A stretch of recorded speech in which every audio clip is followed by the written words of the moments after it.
Sakura sakura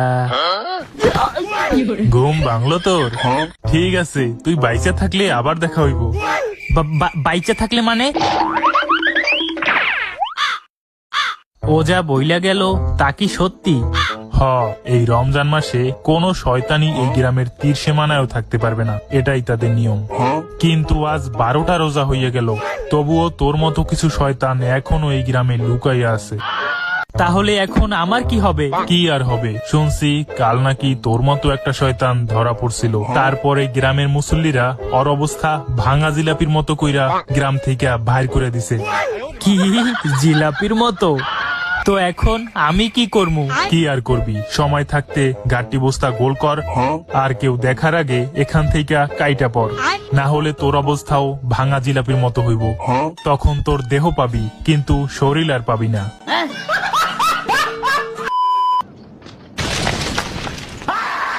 শয়তান, তুই এইখানে লুকাইয়া আসোস? এই ওরে আমাকে আস্থানায় নিয়ে চল, একটু জিলাপি থেরাপি দেই।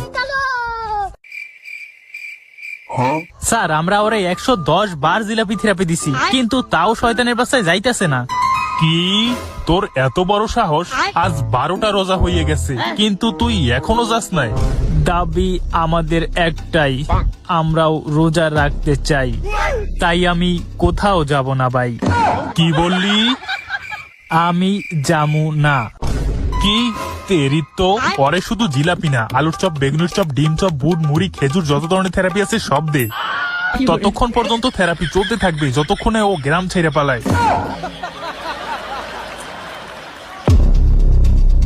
কতজন রে ধরবেন? আমার মতো অসংখ্য শয়তান এই রমজান নষ্ট করার জন্য দিন রাত কাজ করতেছে। আমাদের এসব থেরাপি খাওয়ার অনেক অভ্যাস আছে, তাই এসব জিলাপি, ডিম, চপটপের ভয় আমরা করি না। আর আমাদের দাবি থাকবে একটাই, আমরা শয়তান জাতিরাও এই রমজানে স্বাধীনভাবে রোজা রাখতে চাই, কারণ ভাই আমরাও ইফতার করতে চাই।